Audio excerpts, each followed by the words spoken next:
Hmm? Hmm. Hmm.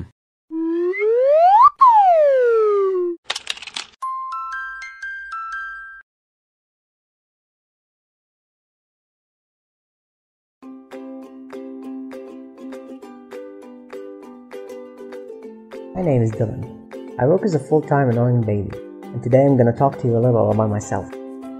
You see, it all started 3 years ago when my parents decided to have me. Everything was quite simple and beautiful, until one day that one superior sperm from my father decided that it's time to defeat the millions of other sperms and fertilize my mother's ovum. So you might think that I look cute now and all, which is true, but not very long time ago I was not. And you might also quite possibly think that this is how I look on my first day. Well, and I'm sorry to disappoint you, this is me on my first day. So I basically started with one cell, which started to methodically divide, and I got to be formed from more cells, until I got the shape of a mulberry and they started calling me the Morilite. And I have to admit that I hated that name so passionately. Anyway, I'm a berry now and I kept dividing and I got to be formed from even more cells. These cells form two layers, inner one and outer one. So that's for the first 3 days of my life. But as I got older, I slid down into the uterus, and as I passed there, some fluids started getting in between my cells, forming spaces.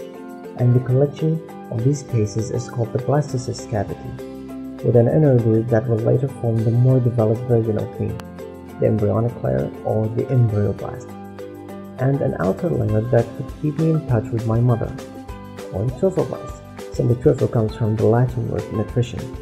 And that leads us to the end of the first week. Now starting my second week, or as they call it, the week of twos, mainly because I was composed of two layers of trophoblast, cytotrophoblast and the syncytiotrophoblast. Again, we're not pulling stuff out of water here. Cyto means cells, cyne stands for together or joined, since we can't really see the cell boundaries, and the two layers of embryoblast, which are the epiblast and the hypoblast. So on my first day of week 2, I get closer to my mom by partial embedding in the endometrial stroma. And in addition to the layers we just talked about, I start forming cavities. One of them is formed among the epiblast cells. They call it the amniotic cavity. The cells of the upper roof are called the amnioblast cells. Pretty much nothing special happens on day 8, but on day 9 things start getting hot.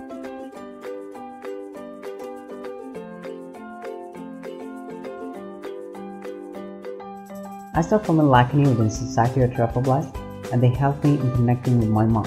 I will bore you about that in a minute. Another interesting thing happen on this day. Remember the hypoblast cells we just talked about? They start forming a membrane covering the blastocyst cavity from the inside, changing its name into the primitive yolk sac. On days 11 and 12, a couple of important things happen. First, I'm completely embedded in the wall of my mother's uterus, and my mom's blood starts getting in some of the licheny that were just formed. New cells start appearing underneath the trophoblast, which are called the extraembryonic cells, since they lay outer to the embryonic layers.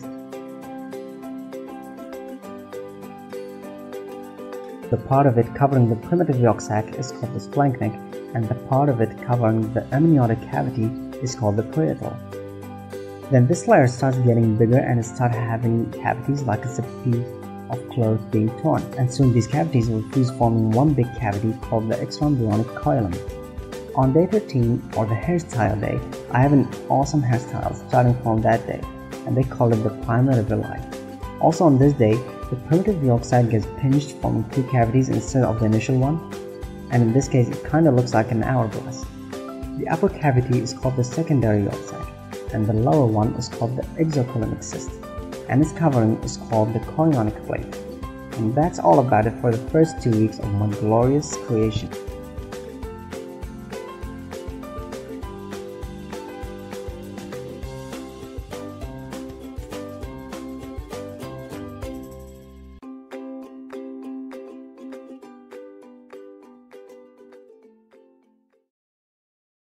Just passing through. See anything you like? Speak up.